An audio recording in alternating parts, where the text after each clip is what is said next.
Hello, I am Abhijit Kumar. अभी तक के सारे लेक्चर में आपने सीखा ड्रग अप्रूवल कैसे होता है, क्या होता है और क्रैम क्या होता है। बेसिकली सीआरओ प्लस सीडीएमओ मिलकर क्रैम बनते हैं। एंड आप इस वीडियो में सीखोगे ड्रग मैन्युफैक्चरिंग कैसे होता है और who makes those building blocks and building blocks क्या होता है। तो जानते हैं एक ड्रग को अगर आपके हाथ में पहुंचने के लिए उन्हें किन किन स्टेजों से होकर गुजरना होता है, ये जानते हैं। तो ड्रग बेसिकली आपके हाथ में पहुंचने के लिए उन्हें बेसिकली तरह तरह के स्टेज से गुजरना होता है। जैसे कि स्टेज 1 में यानी केमिकल स्टेज से, कुछ केमिकल होते हैं जो कि बेसिक इंग्रेडिएंट के होते हैं एंड जो कि उसे स्टार्टिंग मटेरियल भी कहते हैं।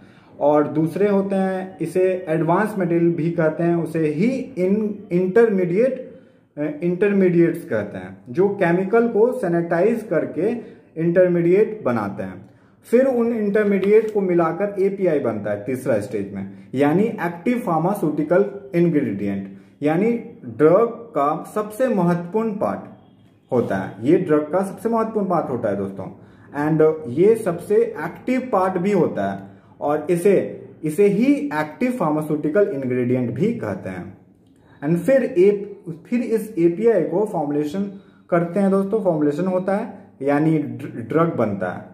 देन ड्रग को बनाने के लिए उसे कुछ इनएक्टिव पार्ट की भी जरूरत होती है, इनएक्टिव पार्ट ऐड करना होता है, तो उसे एक्सीपिटेंट कहते हैं। तो बेसिकली आम भाषा में आप समझना चाहते हो तो ये एक्टिव प्लस इनएक्टिव पोर्शन को ऐड करके जो फॉर्मूला तैयार किया जाता है ड्रग, उसे ही ड्रग कहते हैं। एंड उस प्रोसेस को क्या कहते हैं, formulation. And formulation is also known as FDF, means that finished dosage form. Then DMF होता है। DMF means drug master file report. ये एक रेगुलेटरी रिक्वायर्ड नहीं होती है दोस्तों, क्योंकि बाय लॉ इसे ऑपरेट करने की कोई जरूरत नहीं है। लेकिन ये बेसिकली एक रिपोर्ट होती है जिसे कि जो कि US food and drug administration FDA को प्रोवाइड की जाती है सीडीएमओ के द्वारा। रिपोर्ट में ये कंपनी के फैसिलिटी, कंपनी के कौन कौन से प्रोसेस होकर गुजर के आई है ये कंपनी, कौन कौन से मटेरियल प्रोवाइड कर रही है, कौन कौन से मटेरियल आगे जाकर फ्यूचर में यूज कर सकती है, डीएमएफ इंश्योर करता है दोस्तों।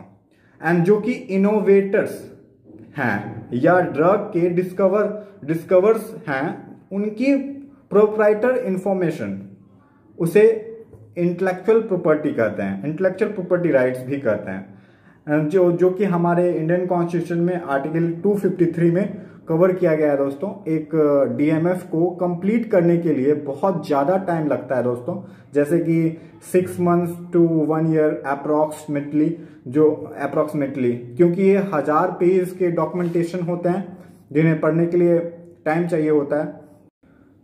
फिर हम जानते हैं कि डीएमएफ करने वाली कंपनी 3 नाम कौन सी है वो जानते हैं। डीजी लैब 51 डीएमएफ फाइल किए हैं।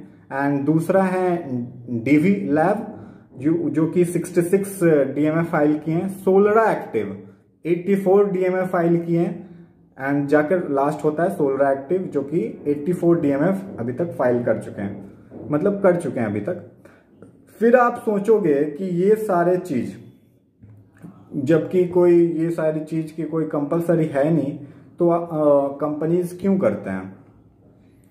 तो फिर भी कंपनी इतनी एफर्ट के साथ डीएमएफ क्यों फाइल करती है, तो क्योंकि दोस्तों कि अगर अपने डीएमएफ की है तो ड्रग इनोवेटर कंपनी ओपनली आपके कंपनी को जान सकती है एंड ये इंश्योर कर सकती है कि आपके कंपनी ने एक सर्टेन लेवल की क्वालिटी भी अचीव कर ली है दोस्तों,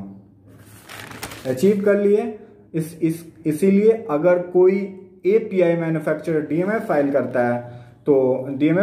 है तो अप्रूवल मिलने में बहुत आसानी, बहुत संभावना बहुत अधिक बढ़ जाती है दोस्तों। एंड साथ ही अगर आप पॉलीमर के साथ भी काम करते हो तो वहां पे आपको डीएमएफ फाइल करना इकोनॉमिकल भी सपोर्टिव होता है, रिवार्डिंग मिलती है दोस्तों।